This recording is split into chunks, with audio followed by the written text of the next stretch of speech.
రహస్యములనన్నిటినీ క్రోడీకరించి మనకి సంహితా రూపంలో ఇచ్చారు.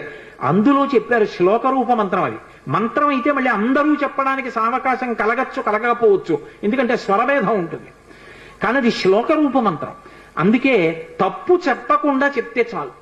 హనుమకి ప్రదక్షిణం చేస్తూ నిశ్శబ్దంగా మాట్లాడకుండా ఆంజనేయం మహావీరం బ్రహ్మ విష్ణు శివాత్మకం తరుణార్క ప్రభం శాంతం ఆంజనేయం నమామ్యహం ఈ శ్లోకం చెప్తూ హనుమకి 108 మాటలు ప్రదక్షిణం చేసి వక్కలతో కాని పువ్వులతో కాని అక్షతలతో కాని మాత్రమే లెక్క పెట్టాలి. కాగితం మీద గుచ్చడం పెన్నుతో కొట్టడం అలా చేయకూడదు.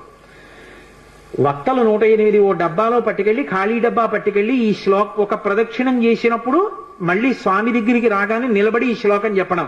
ఆంజనేయం మహావీరం బ్రహ్మ విష్ణు శివాత్మకం తరుణార్క ప్రభం శాంతం రామదూతం నమామ్యహం అండం. ఆ వక్క తీసి పక్క డబ్బాలో వేయడం. 108 ఇందులో వక్కలు అందులోకి వచ్చాయంటే 108 ప్రదక్షిణాలు అయిపోయి మళ్ళీ వక్కల డబ్బా పట్టుకుని ఇంటికి వెళ్ళిపోవడం. హనుమ యొక్క ప్రదక్షిణముల చేత ఆయన అనుగ్రహంతో ఎటువంటి కోర్కెలను కూడా ఆయన తీర్చగలిగిన శక్తి కలిగిన వాడు అని అనుభవించిన పెద్దలు చెప్పిన మాట.